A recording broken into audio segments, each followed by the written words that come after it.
Kampung saya berasal daripada Baling dan saya pernah melawat di kawasan Pedu, Tanah Air. Saya malah membincang perkara ini. Kalaulah YB sanggup bersama saya nak melawat di tempat Tanah Air yang kini digondol oleh sebab kerakusan kerajaan negeri memberi tender kepada Balak ini, bersamalah saya sanggup bawa naik helikopter pun tak apa, saya sanggup bayar. Terima kasih. Boleh, insyaAllah kan? Kita pergi bersama. Sebab saya dipahamkan macam tu, semua kawasan setelah diluluskan oleh Kementerian Alam Sekitar, yang urusan ini dibuat oleh Jabatan Hutan dan dibawa kepada Jabatan Kuasa Tender, yang setiausaha Jabatan Kuasa Tender ini ialah pegawai kerajaan. Menteri Besar dia tak pergi cek dah pun. Jadi kalau berlaku kes yang seperti ini, insyaAllah saya turut bersama dengan YB, jangan bimbang. Jadi dalam tahun 1996 Kabinet memutuskan sebagai imbuhan kepada Kerajaan Negeri Kedah pada ketika itu, pada tahun 2006, maaf saya, untuk memberi pampasan 100 juta setahun. Dia panggil PEACE, Payment Environment Services dekat izin, bayaran kerana menjaga kawasan tadahan air. Saya pernah kemukakan soalan kepada Kementerian Kewangan, dijawab memang betul dan akan dibagi. Tahun 2010 tak bagi juga. 2011 saya buat soalan, akan diberi dalam bentuk pembangunan, dan sampai sekarang saya tak tahu pembangunan yang macam mana. Jadi atas nama saya yang dilantik oleh ADUN, Dewan Undangan Negeri Kedah, dan saya rasa Yang Berhormat Datuk Bun pun setuju, kita minta 100 juta 2006, 2007, 2008, 9, 10, 11, 12, 700 juta. Kerajaan pusat tolonglah timbang untuk diberi kepada Kerajaan Negeri Kedah. Okey, puan yang betul. Sekarang saya pergi ke poin saya yang keempat, mengenai Kementerian Kerja Raya dan juga pengangkutan. Di Kedah terdapat jalan, saya tak pasan lah sama lah, saya rasa jalan persekutuan daripada Gurun ke Jeniang, 2 lane. Jadi jalan itu di kebanyakan tempat rosak cukup teruk, walaupun beberapa kali dibaiki, tapi kerosakannya semakin teruk.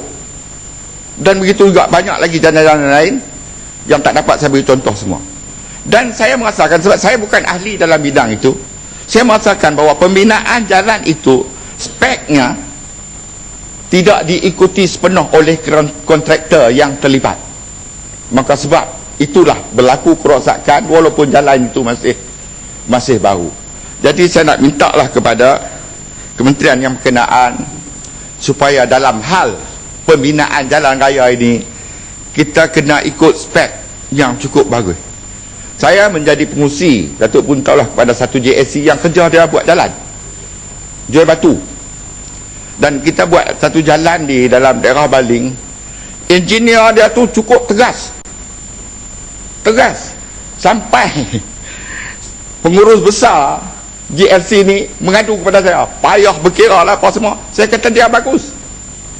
Saya tanya siapa engineer tu, dia kata seorang wanita. Rupanya wanita ni bagus, tegas. Tak boleh berkira langsung, dia kata. Nak belanja teh pun tak mahu. Jadi kalau itulah pegawai-pegawai yang menjaga pembinaan ini, sudah tentulah spek jalan-jalan yang dibina itu menjadi kukuh dan tidak mudah rosak. Yang keduanya mengenai kesopanan di jalan raya. Tadi YB Khalid dah sebut, saya pun menyokong penuh. Teruk dalam negara kita ini, cukup teruk. Kesopanan pemandu saya rasa langsung tidak ada rasa kejiranan. Saya naik motosikal, dia ludah daripada kereta tu kena muka dia. Kena muka tak apa, meleleh masuklah mulut. Dia pun ludah kot tingkap. Ini teruknya civic pemandu dalam negara kita ini, kita kena akui. Sebab itulah cadangan daripada YB Khalid, daripada saya juga tadi, supaya satu kaedah lain, kita cari jalan supaya dia tak menjadi lagi parah pada masa akan datang. Dan lebuh raya kita perlulah diperbesarkan. Baru-baru ni saya pergi ke China, dari Macau ke Zhuhai, daripada Zhuhai ke Shenzhen dan ke Guangzhou, melalui lebuh raya. Lebuh raya di China, had kelajuan dia ada AES, had kelajuan dia 120 km, dan dia ada juga had perlahan. Kenderaan tidak boleh perlahan kurang daripada 80 km dan kena berada di lorong paling kiri. Dia ada 3 lane, 3 lorong. Barulah kelancaran lalu lintas itu tidak tersekat. Masalahnya di negara kita ini, kita tidak. Boleh saya mencelah Datuk Yang di-Pertua? Saya, ya Yang Berhormat, saya pun suka melancong, dan saya seorang Chinese. Jadi saya suka melancong negara China. Memanglah AES sentiasa pun ada, dan tadi kata intiratkan berkesan. Jadi soalan saya, kenapa dengan sistem kita bagus tapi ditahan di Selangor sampai catkan device dengan izin AES itu. Dan lagi satu, jalan raya highway di China memang ada 3 lane, tapi ada pastikan yang lane untuk paling laju, lane yang ketiga itu diambil oleh kereta mana. Kalau observe baik-baik, selalu diambil oleh lori, kenderaan berat. Itulah yang saya observe. Dan lagi satu, highway di China, kita cakap tentang tol di Malaysia, tol ini mesti dihapuskan, tol itu mesti dihapuskan. Adakah Yang Berhormat observe charge tol di China begitu tinggi sampai beratusan? They take out a few $100 notes, no, bagi satu tol. Yang itu observation saya lah. Terima kasih. Terima kasih Yang Berhormat.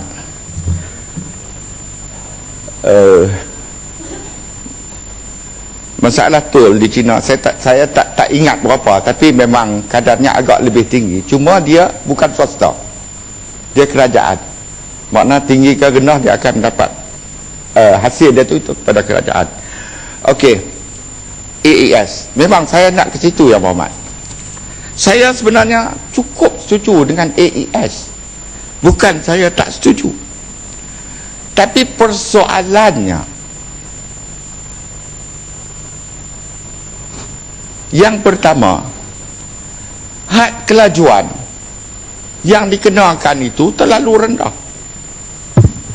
Saya ambil contoh di jalan Jenyang Gurun, dia dua lorong, yang had lajunya di setengah tempat 30 km, 60 km, dan ini menyebabkan kesesakan lalu lintas. Kita kena kaji semula dalam negara kita ini had laju. Kereta yang sekarang ni sampai 4000 cc pun ada. Saya lagi 100 lebih sikit, kancil potong. Saya cuba nak tengok kancil ni lagi berapa, 140, tak dapat lagi kancil. Saya tak celah ni, saya pun orang Kedah ni. Jalan Jenyang nak pergi Gurun tu, hanya jalan yang kecil tu, kalau kita bawa kereta sampai 110 km, bukankah itu bahaya?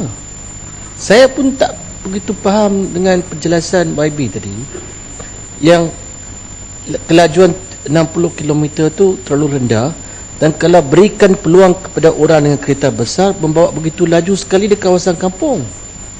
Saya ingat penjelasan tu tak sememangnya sepatut kita bandingkan dengan apa ni, pelancaran AES.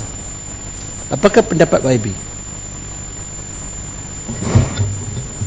Terima kasih Yang Hormat. Yang Hormat lama mana dah tak balik Kedah ni? Jalan Gurun Jeniang sekarang ni jalan baru, 4 lane, 4 lorong. Bukan macam dulu. Kalau dia betul-betul laju 15 minit saja daripada Jeniang ke Gurun. Jalan baru sekarang ni yang saya maksud. Kalau jalan dulu boleh digelar tak jalan tu? Kerajaan Persekutuan. Dan itu menjadi tanggungjawab kerajaan. Bila disebut jalan persekutuan, bercakap mengenai jalan Kedah, jadi tiba-tiba 4 lane. Kalau kerajaan negeri membina 4 lane tu terror sangat. Terima kasih. terima kasih Yang Hormat.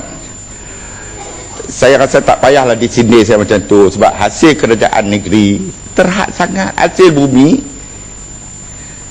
cukai tanah, itu saja. Memang kerajaan negeri mana pun tak mampu kan, sebab road tax ni bukan kerajaan negeri. Saya nak masuk sikit Pak Sob, boleh ya?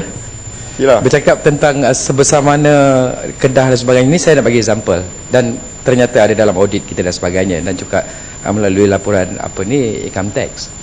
Mungkin kita boleh ambil contoh negeri Melaka. Kita tak ada hasil, tak ada sumber dari alam semua jadi, tapi disebabkan kepintaran, kebijaksanaan mengurus, maka kita boleh menjana pelbagai apa ni dari segi pendapatan untuk kerajaan negeri itu sendiri. Jadi kalau itu dijadikan alasan sebagai sumber bumi saja yang boleh membantu, itu saya rasa tak nampak lah. Ini benda yang nyata berlaku. Bukan saya nak cakap saya daripada Melaka, saya cakap Melaka bagus, tapi sekurang-kurangnya lagi sumbangan negeri Melaka sendiri terhadap cukai pendapat percukaian untuk KDNK kita sekitar 1.2 bilion. Jadi saya rasa mungkin ada pendekatan yang lebih kreatif boleh diolah oleh kepimpinan negeri itu sendiri. Terima kasih. Dan itu sedang diusahakan. Saya nak maklum sekarang tak boleh lah. Okey. Saya nak ulas sikit pasal AES ni. Di mana had kelajuan dan apa persoalan yang kedua, kenapa AES ini diberi kepada syarikat, kepada orang ketiga? Apabila kita diberi kepada syarikat, walaupun kita rasa hanya 17% hasil yang diperoleh oleh AES ni, di mana banyak juga yang berhormat Timbalan Menteri Pengangkutan dah jawab kepada kita hari yang pertama. Saya tak ingat berapa banyak yang syarikat dapat. Sepatutnya hasil itu kerajaan yang dapat. Nak pasang peralatan tu berapa lah sangat, tentulah kerajaan mampu. Jadi ini satu persoalannya. Soalan yang kedua, sejak AES dilaksanakan pada 23 September yang lalu,